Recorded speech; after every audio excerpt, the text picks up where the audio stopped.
Hello friends, welcome back to my channel Aradhya queen কিচেনে আপনাদের সকলকে জানাই স্বাগত। বন্ধুরা, সকাল বিকালে জলখাবারে কিংবা বাচ্চাদের টিফিনে কিংবা অফিসেও ঝটপট রেডি করে নিতে পারেন এই হেলদি স্বাস্থ্যকর রেসিপিটি।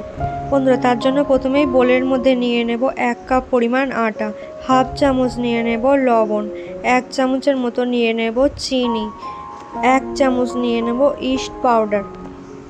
বন্ধুরা, এবার সমস্ত শুকনো উপকরণগুলো একসাথে ভালোভাবে মিশিয়ে নেব। বন্ধুরা, ভালোভাবে মেশানো হয়ে গেলে অল্প অল্প উষ্ণ গরম দুধ দিয়ে ডোটাকে মেখে নেব। বন্ধুরা, গরম উষ্ণ দুধ দিয়ে ডোটাকে খুব সুন্দর করে সফটভাবে বেঁকে নিতে হবে। এবার এর মধ্যে দিয়ে দেব 2 চামচের মতো সাদা তেল। এবার সাদা তেলটা দিয়ে আরও ভালোভাবে ডোটাকে মেখে নেব।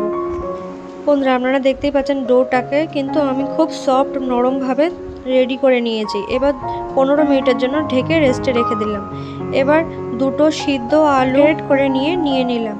এবার দিয়ে দেব একটা মিডিয়াম সাইজের পেঁয়াজ কুচি, দিয়ে দেব পরিমাণ মতো লবণ, হাফ চামচের মতো দিয়ে দেব লঙ্কার গুঁড়ো, হাফ চামচের মতো দিয়ে দেব ধনে গুঁড়ো, হাফ চামচ দিয়ে দেব জিরে গুঁড়ো, সামান্য দিয়ে দেব গরম মশলা।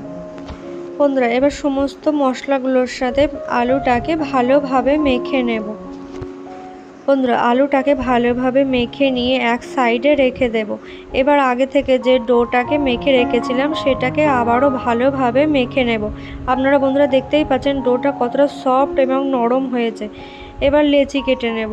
রুটি করার মতন বড় একটি লেচি কেটে নিলাম।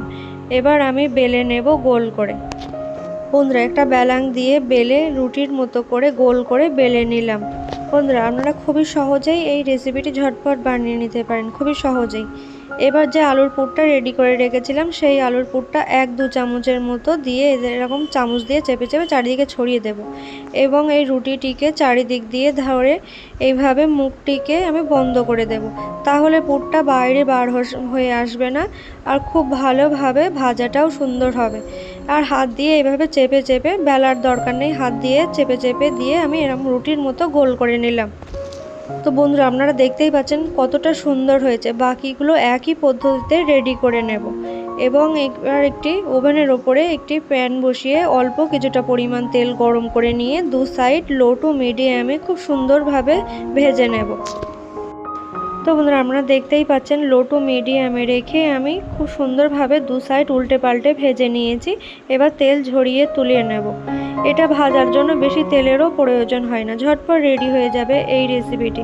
এটা সকাল বিকালে জল খাবারে কিংবা বাচ্চাদের টিফিনে অফিসে ঝটপট রেডি করে নিতে পারেন। এই রেসিপিটি খেতেও কিন্তু অত্যন্ত সুস্বাদু আর টেস্টি হয়ে থাকে। একবার বানিয়ে খেলে প্রত্যেকদিন ব্রেকফাস্টে শুধু এটাই বানাবেন। তো বন্ধুরা, আমার এই রেসিপিটা আপনাদের কেমন লাগলো অবশ্যই কমেন্ট করে জানাবেন। ভালো লাগলে লাইক শেয়ার করতে ভুলবেন না আর অবশ্যই আমার চ্যানেলটিকে সাবস্ক্রাইব করে রাখার অনুরোধ রইল। ধন্যবাদ বন্ধুরা।